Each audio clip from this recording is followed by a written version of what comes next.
Class 10 mathematics का chapter number 9 जिसका question number 7 और 8 इस वीडियो में हम लोग करेंगे।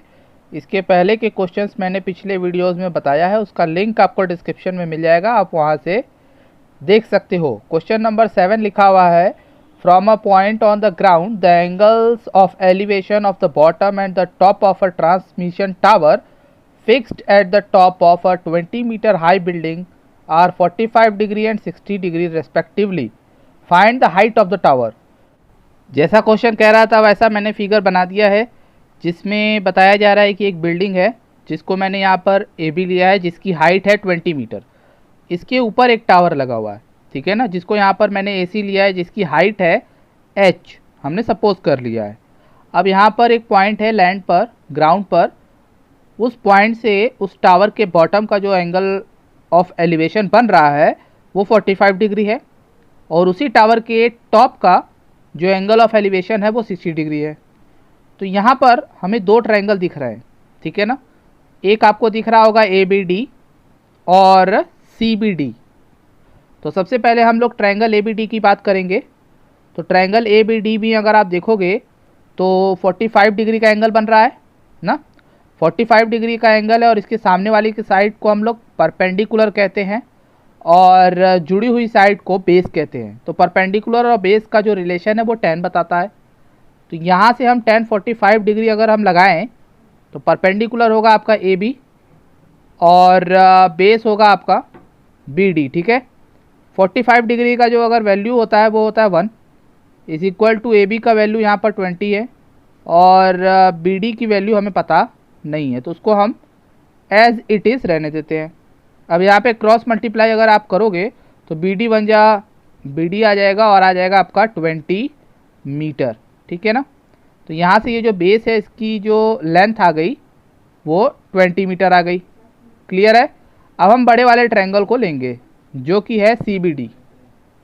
ट्रायंगल सी बी डी की बात करें तो वहाँ पर जो एंगल ऑफ एलिवेशन है 60 डिग्री, उसके सामने वाली साइड है बी सी और बेस है आपका डी बी। तो फिर से वापस से ये परपेंडिकुलर होगा और ये बेस होगा, ठीक है ना। तो यहाँ पर हम 10 को ही यूज़ करेंगे, लेकिन 10 60 डिग्री, ठीक है।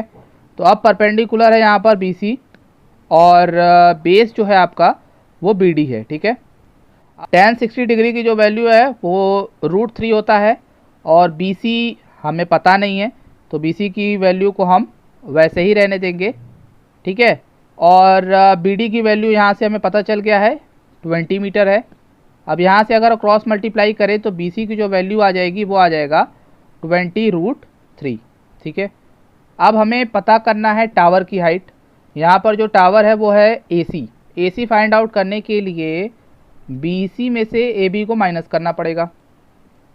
हाइट ऑफ टावर जो कि ए सी है, मैंने क्या बताया, बी सी में से ए बी को माइनस। बी सी की वैल्यू है 20√3 माइनस ए बी का वैल्यू अगर आप फिगर में देखोगे तो वो है, ए बी की वैल्यू देखा जाए तो यहाँ पर है 20, तो हम ए बी की वैल्यू यहाँ पर 20 पुट करेंगे, और जब 20 हम इसमें से चाहें तो कॉमन भी ले सकते हैं। तो 20 अगर कॉमन लेंगे तो क्या आ जाएगा आपका √3 - 1। कैसे, 20 चला गया, √3 बचा, माइनस यहाँ से 20 चला गया, 1 बचा।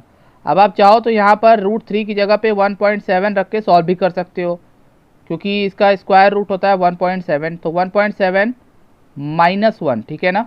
अब 1.7 में से अगर 1 को माइनस करेंगे तो वो आ जाएगा 0.7।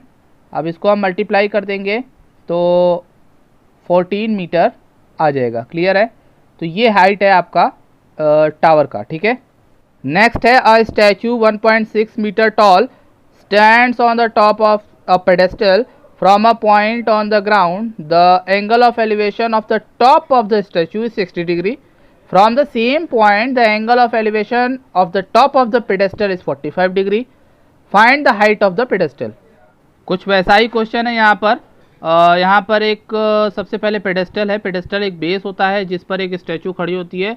तो यहाँ पर जो पेडेस्टल है वो बी सी है, जिसकी हाइट हमें पता नहीं है, और एक उसके ऊपर स्टैचू है जिसको यहाँ पर मैंने ए बी रखा है, जिसकी हाइट आपको दे दी गई है 1.6 मीटर। अब यहाँ पर एक ग्राउंड पर एक पॉइंट है, वहाँ से पहले बोला गया कि टॉप ऑफ स्टैचू, तो ये है, इसकी एंगल 60 डिग्री है। फिर बोला गया टॉप ऑफ पेडेस्टल, जो टॉप ऑफ पेडेस्टल है वो बॉटम ऑफ स्टैचू होगा, सिंपल सी बात है, और उसका एंगल है आपका 45 डिग्री, ठीक है ना। अब यहाँ पर हम क्या करेंगे, सेम तरीके से tan को लेंगे। सबसे पहले ट्रायंगल हम यूज़ करेंगे BCD, तो यहाँ पर जो tan 45 डिग्री को यूज़ करना पड़ेगा, क्योंकि 45 डिग्री जो है इस ट्रायंगल में बन रहा है एंगल ऑफ एलिवेशन। तो परपेंडिकुलर अपॉन बेस होता है, परपेंडिकुलर है आपका BC और बेस है आपका यहाँ से DC। अब वैल्यू पुट करेंगे यहाँ पर, तो tan 45 1 होता है। BC की वैल्यू यहाँ पर मैंने H रखा हुआ है और DC जो है हमें पता नहीं है। तो यहाँ से अगर आप देखोगे क्रॉस मल्टीप्लाई करके, तो DC is equal to H metre आ जाएगा। तो DC भी H है आपका, क्लियर है। अब हम लोग बड़े वाले ट्रायंगल को लेंगे जिसका नाम है ACD, और उसमें भी tan ही यूज़ करेंगे क्योंकि परपेंडिकुलर और बेस की बात हो रही है। तो इसमें tan 60 लेंगे तो परपेंडिकुलर आप देखोगे यहाँ से, तो ये AC हो जाएगा is equal to AC upon में जो बेस है आपका DC जो कि H है। तो यहाँ पर हम DC रखेंगे। अब वैल्यू हम पुट करेंगे, tan 60 का जो वैल्यू होता है वो होता है √3, और AC की वैल्यू अगर आप यहाँ से देखोगे तो 1.6 प्लस H होगा, क्योंकि पूरी हाइट में ये 1.6 है, ये H है। तो यहाँ पर हम लिख सकते हैं 1.6 प्लस H, और DC की वैल्यू हमने पता किया है वो H है, यहाँ पर हम रख दिया DC पे H, ठीक है ना।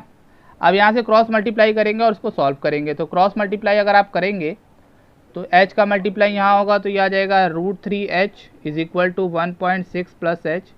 वेरिएबल एक तरफ, नंबर एक तरफ, तो ये कुछ इस तरह से आ जाएगा, प्लस H इधर आके माइनस H। अब यहाँ से H कॉमन ले लेंगे तो आ जाएगा √3 माइनस 1 इज इक्वल टू 1.6। अब ये मल्टीप्लाई में है तो डिवाइड में जाएगा, तो H is equal to 1.6 upon √3 minus 1। अब इसको रैशनलाइज करना पड़ेगा, तो उसके लिए बीच में प्लस लगा के ऊपर नीचे क्या करते हैं, मल्टीप्लाई।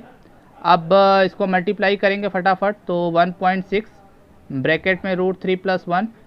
अब यहाँ पे a plus b a minus b जानते ही हैं, a² प्लस b² होता है, तो यहाँ से आ जाएगा a² माइनस b²। अब इसमें क्या हो जाएगा कि ऊपर जो है वैसे ही रहने देंगे, नीचे आ जाएगा इसका स्क्वायर 3, इसका स्क्वायर 1, 3 में से 1 गया 2, 2 से इसको कट करेंगे तो 0.8 आएगा। तो जो फाइनल H की वैल्यू आ जाएगी वो आ जाएगी 0.8 ब्रैकेट में √3 प्लस 1। आप चाहो √3 की जगह पे 1.7 रख के सॉल्व भी कर सकते हो, नहीं तो इतना ही पर छोड़ सकते हो, यही आपका आंसर हो जाएगा। आई होप आपको दोनों क्वेश्चन समझ में आ गए होंगे, दोनों बिल्कुल एक जैसे हैं, और समझ में आ गया तो लाइक कर दीजिए और शेयर करिए दोस्तों से।